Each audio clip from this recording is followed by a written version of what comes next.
Welcome back, everybody, to another episode of the ThriveAfterSports podcast. I'm here with a very, very special guest today, Miss Mma Symonds. How's it going, Anna? I'm doing great. How are you? I'm doing fantastic. Really been looking forward to this. A little bit of context. Anna and I have kind of been following each other from a distance, probably more so me following her, appreciating the work she's doing. We connected through Athletes for Care. We're both ambassadors for Athletes for Care. What does CARE stand for again, Anna? I always forget.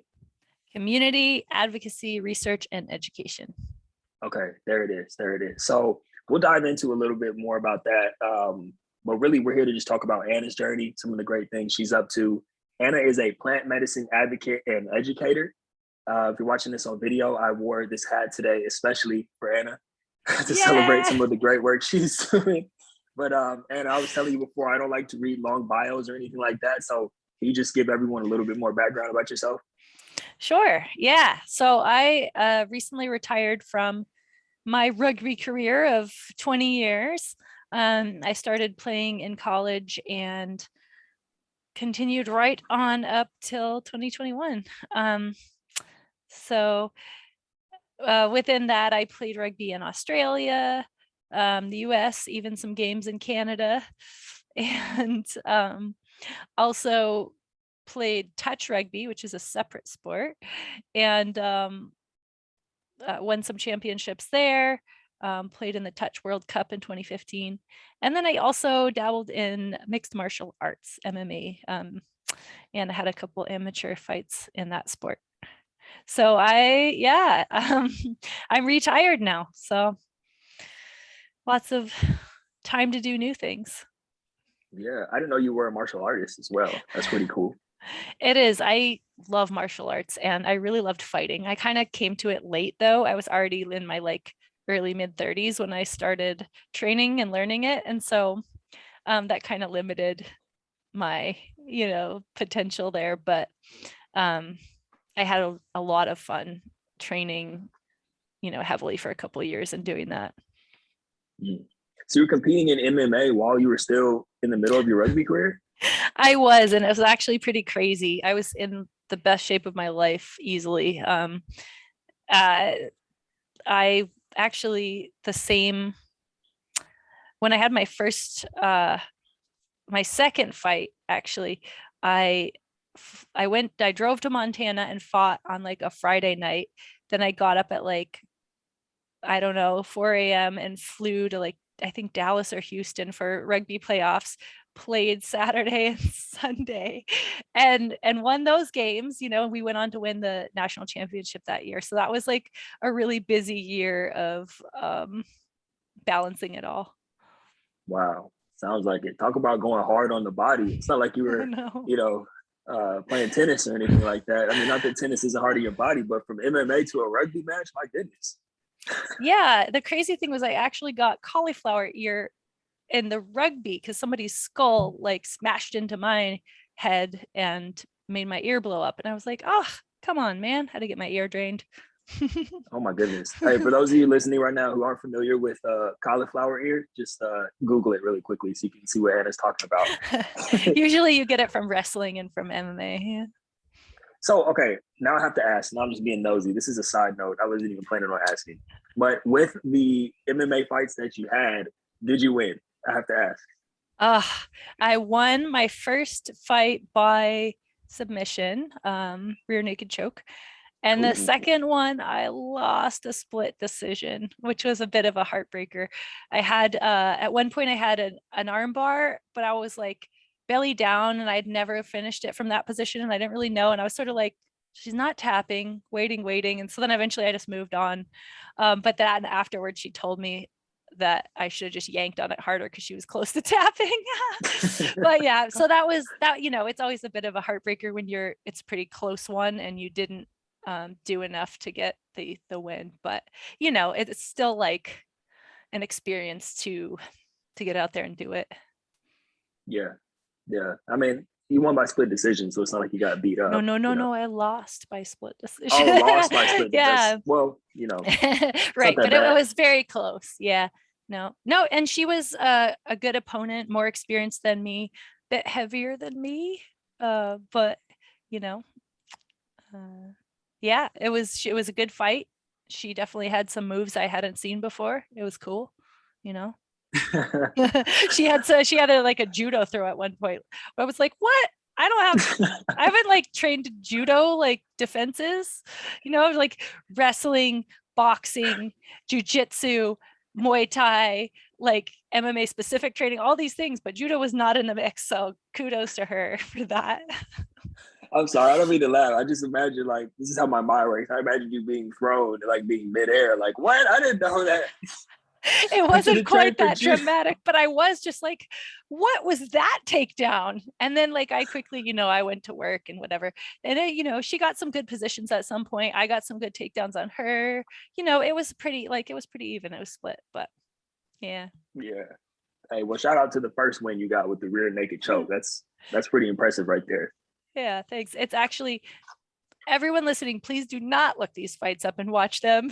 It's so cute and embarrassing when I look back. I'm like, even now I know so much more. Like I was so new and I was learning, and I look and I can see myself like thinking, what do I do next? And trying to like follow my coach's instructions. And it's just funny. I'm just like a little newbie.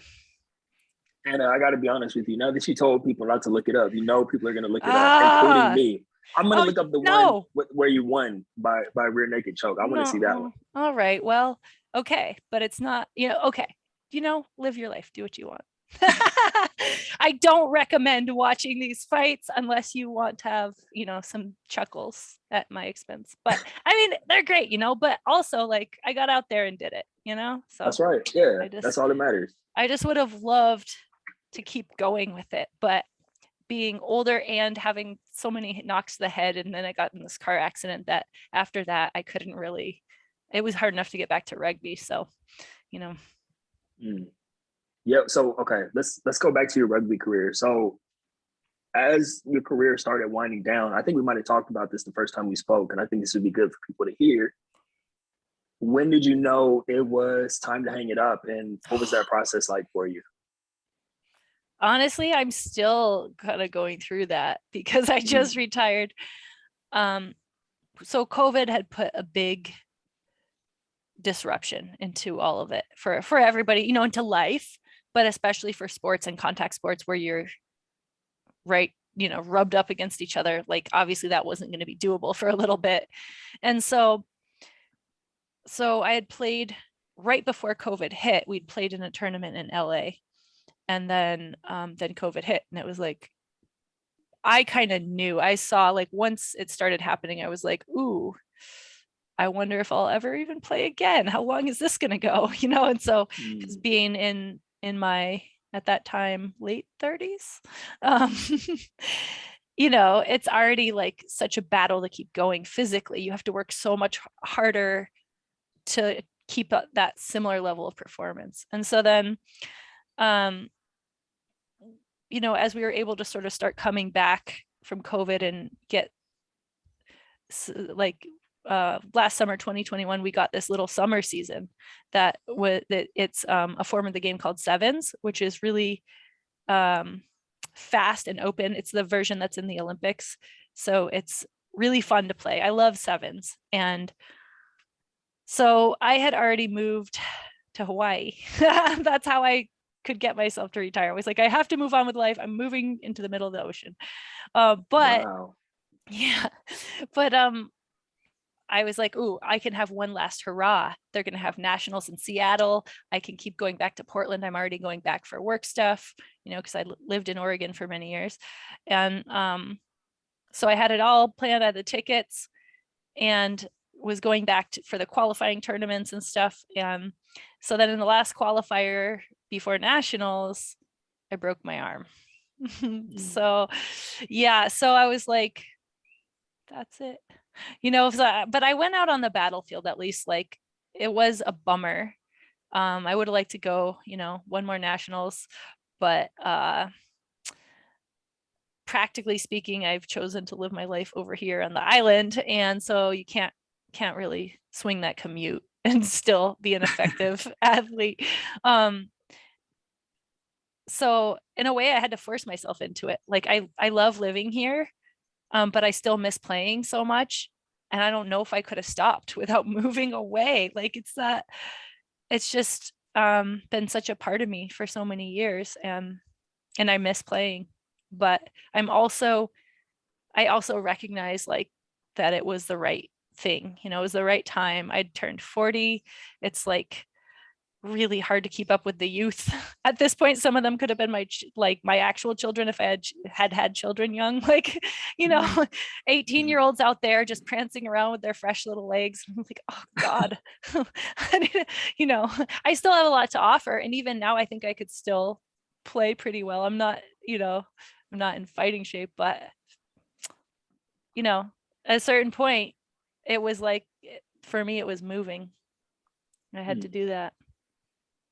Yeah, this is really interesting, Anna, because the idea that you had to physically remove yourself and actually pack up and move in order so you wouldn't compete.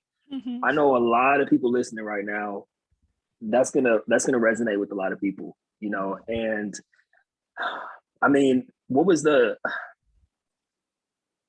decision making process like though? Because I mean, for you you had to really stand firm in your decision to actually pack up and move to Hawaii. Mm-hmm. But like, aside from having to recover and having to sit things out, was there anything else like maybe internally going on where you were just like, okay, I know I'm done, or I have to force myself to be done? Yeah. So with the pandemic, I think a lot of us went through this process of thinking about what's important in your life. And when all these things are stripped away from it, like the pandemic did, well, what is left and what really matters? And those are some big, hard questions to be thinking about. But for me, I came out of it knowing I really wanted to be in the sunshine and putting my body in the ocean every day. Those are things that make me so balanced and healthy and just well, thriving. And I was in this unique place because of the pandemic, right? Rugby was not happening for the, I mean, really. There was some stuff starting to go on, but not like the competitive season. And working remotely, all of these things just came together at once, where it was like, I'm in the position to make a really big move in my life, and it feels like I should. I felt like a really powerful push to do something new. But I don't know, if I hadn't had the pandemic to disrupt my intense, rugby, like year-round sort of connection, and my responsibilities, my obligations to the team. And, it's like really hard to, like, honestly, I was just back in Portland, seeing some family this past week, and they were like, oh, we're going to be shorthanded on this game like next weekend, can you come to San Diego and play? And I was like, oh, and then I was like, no, I can't, I'm retired, you guys, this is why, like, and I I have plans, I'm going to a wedding, I promised, right? So like, it's really hard though, to let go of it. So yeah, so I don't know, but I felt it was this combination of taking away some of the things that held me in the same cycle, those things dropping away, and then this powerful push coming from inside me, I guess, to kind of follow my heart a little bit in a way that I haven't felt the freedom to do in a lot of years. Yeah, I mean, I'd imagine, obviously, you're, like you said, you're still in the middle of the transition. It's not easy for any of us who go through it, especially after a 20-year career. I mean, what a blessing in of itself to have a career that long, and retiring in Hawaii, not a bad place to be as you go into retirement. So, I think this would be a good time, Anna, because, a lot of people who tune into this show, these are current athletes, former athletes. These are coaches, parents of athletes, people who work in athletic departments. I know you're still going through your transition, but for those athletes who, maybe they didn't voluntarily walk away, their eligibility was up, or they got cut from a team, or whatever the case may be, can you just speak to those people right now, and maybe give them a little bit of advice about how to navigate the transition and kind of figure out what's next in their lives? Mm. Mm. Well, in a way, I think the process can be a lot like a grief process, like grieving. But I don't mean that in a bad way. I mean that as like that's something that all humans go through. It's natural and it's healthy. And so it's healthy to actually let yourself go through that process. And you know, there's those different stages. There's like the loss and the pain. So allowing yourself to feel those feelings. And then there's the sort of reflect, you know, and then there can be anger, right? This isn't fair. Um, or why? And those questions, you know, unfortunately, like don't have much of a satisfying answer ever. But you know, you go through them. And then I think there's a reflection period where you can then cultivate your gratitude for the experiences that you did had, and even maybe for the lessons that you learned. Um, with with sports, I've mostly just have gratitude. Of course, like everyone has some like of their petty grudges that you know that are lingering around or whatever. But for me, I've been lucky. I've had a lot of injuries, but nothing like crazy, and you know, made it through with all like I would say like no real regrets. Um, I mean, maybe you know things would I do some things differently if I, you know, had the knowledge I have now. Yeah, I would, but I didn't have it, so I couldn't. All right, so um, but other things in life that are just straight up grief, where maybe you don't have gratitude for the experience and it was traumatic. I have still found the ability to be grateful for the lesson that I've gotten from it, because I feel like there are some things I've been through that were horrible, nothing good about them, but they taught me something about the world, about life, and that is valuable. So those lessons that you take and you can choose to take.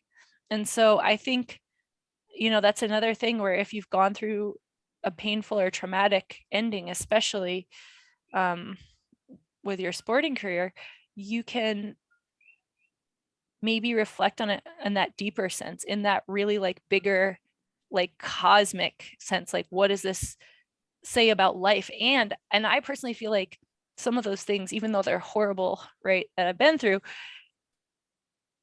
they did make me stronger in a way, and they gave me the confidence that I could make it through other bad things, you know. So I think there you can choose to take value from any experience. Any That's a really strong rate. I'm not going to tell anybody what to do, because I don't believe in like false positivity, being like, you know, everything's good if you look at it a certain way. That's not really what I'm saying. But what I'm saying is you can choose to glean the gold. You can pan through the muck and you can glean the gold that's in those experiences. You know, pain is a teacher. It's a really effective one. And Yeah. sometimes I feel like, for me personally, maybe I'm hard-headed or something, and I have to learn lessons the hard way. But so that way they really get in there though. Yeah. No, that's really good, Anna. Thank you for that. Because I mean, I loved everything about what you just shared, but one of the main things that stood out to me is how you talked about how it's natural and it's healthy to go through that healing process. And we have to allow ourselves, not just athletes, like really what you said applies to everyone. Like whatever you're going through, transitioning out of your sport or something personal, just allow yourself to go through it. And then I love how you went into the stages, like the grief, the anger, the reflection, the gratitude, looking at the lessons you got from it. Like all of that matters and all of that is important for you to allow yourself to go through. So let's get into what you're doing now. I mean, I know you didn't just wake up overnight and just start calling yourself a, you know, plant medicine advocate and educator.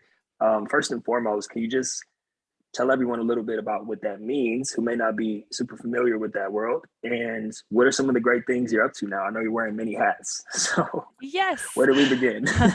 Right. Well, it all goes back to 2016. No, so Mm-hmm. living in Oregon, we had passed adult use cannabis legalization in the fall of 2015. And now Oregon already had a very robust medical marijuana system since the mid 90s. And so there were medical dispensaries and that was all happening already. But now it was being opened up to everyone, all adults.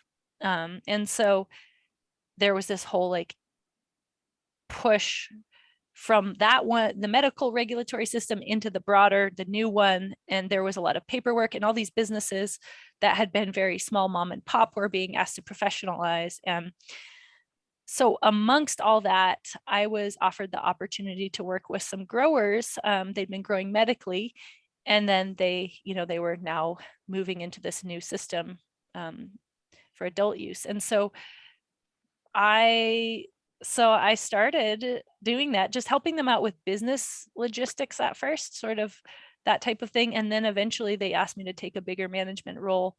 And so I did that, which was like a crazy learning experience. So I learned a lot more about the plant itself, how it's cultivated. We were still growing medically, so I was working with the patients and helping to still provide them with what they needed for their various medical conditions. And through that, I got to hear so many people's stories about their health and the specific things they were dealing with, and how they were managing it using cannabis and the various different medical applications of the plant. So I was really learning a ton from all these different directions. And then I got stolen away by another company specifically to do cannabis science education, because there's such a need as more states are opening up and legalizing at some level. Even places like Mississippi has a medical program now, which is like, that's a huge progress from from decades past. So but then along with that, people need good, reliable information to make good choices for their health. So and so with a background in communication, that was something that it was kind of all these interests coming together, because I personally had been starting to read the research just from my own knowledge and to use cannabis in a more like strategic and sophisticated way for my health, and to support my wellness and my performance. And so from there, I got involved with Athletes for Care, as you mentioned. And so really started doing a lot more public advocacy and speaking openly about these things that have been stigmatized for so long, plant medicines, cannabis, which also led to me speaking openly about other plant medicines,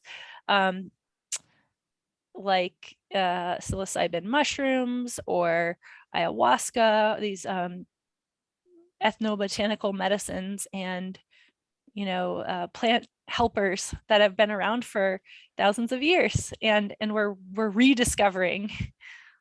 I love the term plant helpers. I've never heard that before. I really like that. Oh yeah, I think I'm going to start using that. Yeah, I'm sure I didn't make that up. I must have heard it somewhere, but they are helpers. And the difference, I think, is sort of like the concept of medicine with like natural medicines and plant medicines. We have sort of like our Western or allopathic model of care, which is just like our mainstream doctors and stuff. And the whole like perspective and mindset of it is very much like you come in, you get diagnosed, then you take the pill or the thing, and you just take the thing. And they always, of course, I'm not trying to knock doctors, they're always trying to encourage people like exercise more, drink enough water, like all these really basic things that are just actually super important to your life experience, but Americans in particular, we've been, we're used to this model of like, you take this thing and you let it fix you. Versus with plant medicine, they really are, they're helpers. They're sort of catalysts for you to do self-healing, and they make it easier, and they're a tool and a resource, and they open different doors, and they give you different perspectives, and they can even reset, refresh your neural connections in your brain to make it easier to change unhealthy patterns. So they really help and they encourage, but you still have to be an active participant in your own healing. But I mean, there's amazing self-healing magic in our bodies. And so it's just kind of understanding a different mindset too, to understand that the plant is your ally and it's your friend that's like really helping you, but you're doing this along with the plant. That's another reason I'm so excited for the work you're doing just in the advocacy space, because I think about like I didn't even play professional football. I played college ball. And if it wasn't for like CBD, and I didn't even know about CBD when I was in college, like for a whole semester, I haven't shared this with a lot of people, but almost for a whole semester, I was like hooked on Percocet just because, I was afraid of getting drug tested. I would have preferred to have been smoking, but I couldn't, because I was worried about getting tested. So that was the next best option. And even today, like I said, not even having played professional football, but just from college football, I wouldn't be able to sit here in this chair comfortably if I didn't have a bunch of CBD topicals and gummies and things like that. So I think the work you're doing is so important because, as much as I do, that opioid epidemic is no joke, especially amongst former professional and collegiate athletes. Oh, exactly. And I hear that same story, and you shouldn't feel ashamed. Like you said, oh, not many people know this. And I understand, like, that's personal, but at the same time, that is so widespread amongst athletes. And it is something we need to be honest about because players are getting, people in general, we have an opioid epidemic, but athletes in particular, with all the injuries, are getting prescribed powerful painkillers at young ages. And it's very, very easy to become addicted. And so actually, that ties into work that I'm doing now as the program manager for the Etheridge Foundation, which is the legendary musician Melissa Etheridge's nonprofit focused on supporting research into plant medicine and nature-based treatments for opioid addiction. And we're doing really exciting things, being able to support this really groundbreaking work. We know that there aren't effective treatments, and some people are lucky to make it through, and many others are overwhelmed by opioid addiction. And so, we need better treatments that work for more people, period. And I think there's just so much promise in the world of these plant medicines. And it's really exciting to see, like, I can't wait for the results of some of these studies to start coming out. I think it's going to really revolutionize healthcare. It's not just our physical bodies. Addiction very much has that element, but it's also mental and it's spiritual. And there are so many mental health underlying issues that really are at the root of addiction as well. Trauma, and mental health struggles. And so I think because a lot of these plant medicines are integrative and they look at that bigger picture, like at all of those things, they're not just like, take this pill and come back tomorrow and take this pill again, that we have the possibility of getting more to the root of those things, not just the physical and the chemical pieces, but all of it. Yes. Yeah. I love how you said earlier, it's you have to be an active participant in your healing. Because like you said, it's not just about the physical side of things, whether this is cannabis or psilocybin or any other plant helpers, which is my new favorite term now. I always looked at it as like, it's almost like, for me, my experience with any of these plant helpers is it's almost like going into my own mind and shining a flashlight in certain rooms that I may not have looked in before without the plant helpers, and being like, what's in there? Is there anything that needs to be healed in there? Anything that needs to be celebrated in there, and doing that from a place of like self-love. And it's been really powerful for me. So I'm sure you've had a lot. I'm sure you can go on and on about that. Well, that really resonates with me. Yeah, what you just said, because like a couple elements, that analogy, I totally have, like I've talked about, I have like, a dark closet where I stuffed all that stuff in and slammed the door, and I can't like stand to look at it or think about it, but I know it's there and I got to deal with it at some point. And then also how you said, look, coming at it with self-love, I think a lot of the plant helpers really make it easy to have compassion for ourselves, which can be hard, it's surprisingly hard. And so when you, like I notice even cannabis, I always say that cannabis like allows me and helps me to be able to touch my pain. And that's both physically and emotionally. It makes it tolerable. Like when my muscles are really sore, really tight, really hurting, cannabis loosens them, it eases the pain so that I can get in there and self-massage, and I can stretch more deeply, and I can self-heal more effectively. And it does the same thing emotionally, where it lets me touch those painful things that are shut away. It lets me actually go, okay, to feel brave enough and to feel strong enough. It's just, I don't know. It helps me like touch it and thus self-heal. Yeah. No, I mean, I don't even have any more questions for you, Anna. I just want to listen to you talk about this stuff. Like, is there anything that you could share that you're working on, whether it's with the Etheridge Foundation or just anything else in terms of like cutting edge research or anything that you're seeing right now as far as new developments? Like, give us the scoop. What you got? Okay. All right. So we're going to be announcing our first grants very soon for the Etheridge Foundation. So this is a little bit of a scoop, but we're giving grants to help fund the completion of 2 different studies for opioid use disorder. One is with ibogaine, which is it's extracted from the root bark of the iboga tree, which grows in West Africa. And that plant medicine has been used for thousands of years by tribes there for religious and cultural rituals.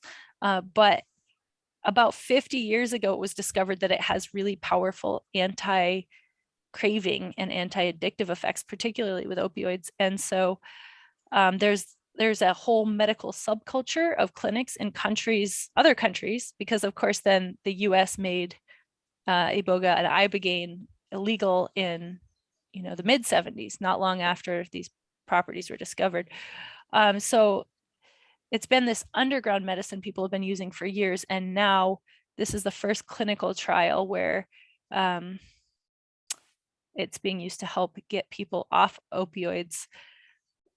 So that trial is ongoing. So I can't share too much, but I am giving you the scoop because we're going to announce that this week. That's our first grant, and our second with another group looking at using psilocybin mushrooms for opioid use disorder. And this is also the first clinical trial of its kind, specifically targeting opioid addiction. So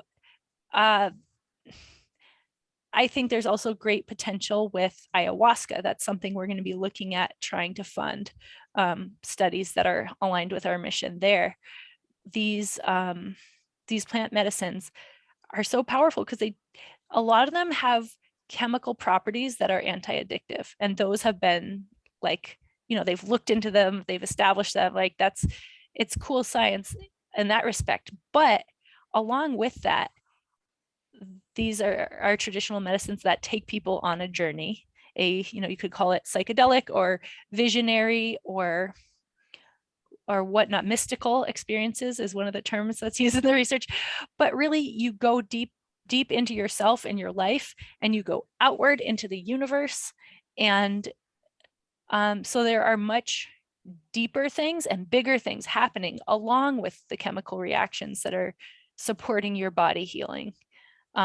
It's bringing along your mind and your spirit for a journey.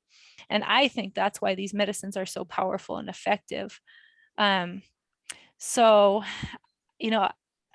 I support the use of traditional plant medicines. There's all these companies looking to patent synthetic versions, and they're like, oh, we can get the one that does the chemical thing, but without these pesky psychedelic effects, or we can make them way smaller. And I'm like, why do you have to try to improve on perfection? I think nature has a wisdom that we don't. The earth is a living biosphere filled with magic, and we're just lucky enough that we have access to any pieces of it. So, there's all this human wisdom that's been passed down over thousands of years about how to use these.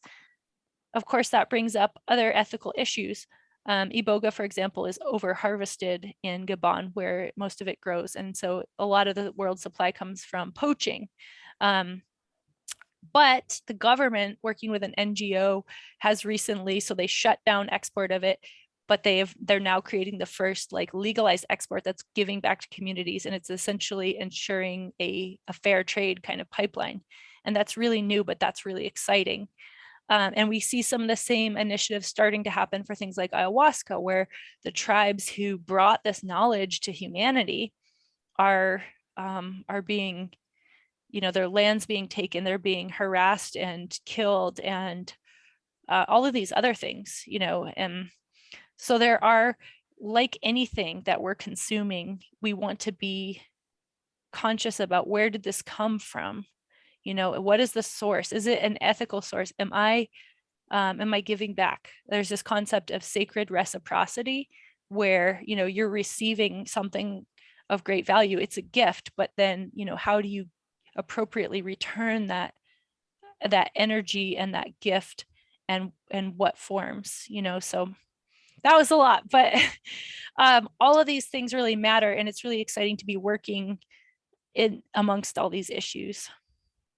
No, that wasn't a lot. I was enjoying that. I felt like I forgot I was actually doing an interview with you for a second. I'm like, am I watching Vice or something like that? What's going on? Like, I was just enjoying the education about, because you're on the front lines of this and you get to see this stuff and you're involved in it, which is so cool. Which is why I said up front, I've been admiring your work from a distance. Like, yes, we need more of this, especially if you can be the difference between, like pharmaceutical companies trying to make synthetic versions, like.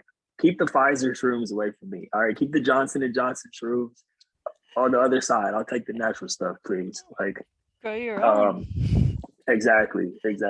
I wanted to, speaking of announcements, because you made an announcement the other day that did you start a podcast, or you're a cast member of How to Launch an Industry? What's that all about? Oh, yeah. Well, How to Launch an Industry is a really cool podcast run by Jehan Marku and Nigam Arora, both of whom have PhDs, so they are actually doctors.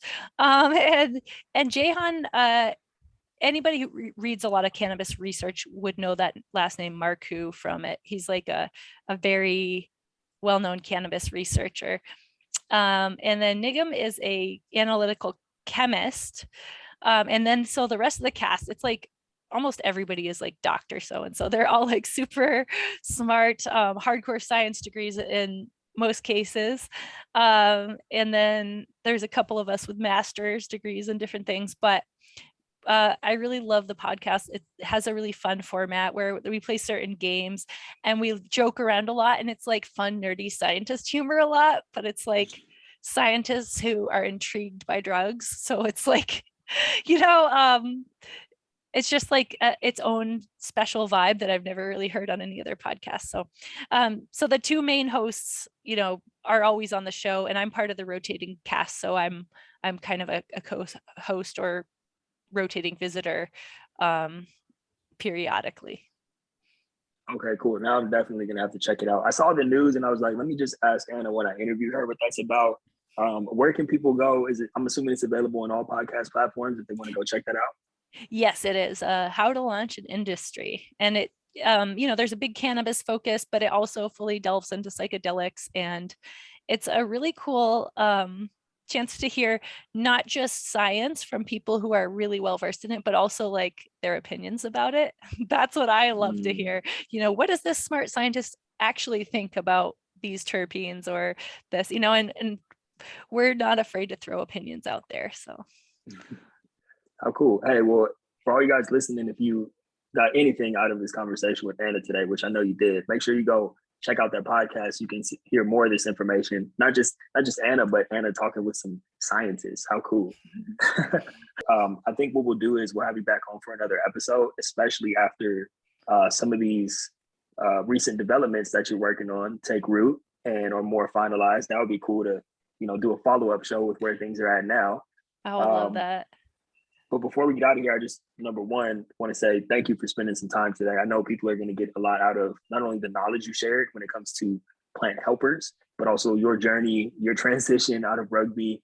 I know a lot of people are going to take a lot from that. So thank you. And please tell people how they can follow your journey, the best place to get in touch with you, all of that good stuff, please. For sure. Yeah. I'm mainly on a couple platforms. Instagram, I'm Exit Drug on there. And then I'm also on LinkedIn. So you can find me and say hi. All right. Well, we'll have that linked in the show notes. And Anna, thank you again. This has been great. This is just Thank part you one. so much. Yeah, I can't wait to come back. This is a great show. Thank you, Anna. All right, everybody. This has been another great episode of the Thrive After Sports podcast with Anna Symonds. Thank you for spending some time with us today. We'll see you on the next episode. Thanks, Anna. Thanks.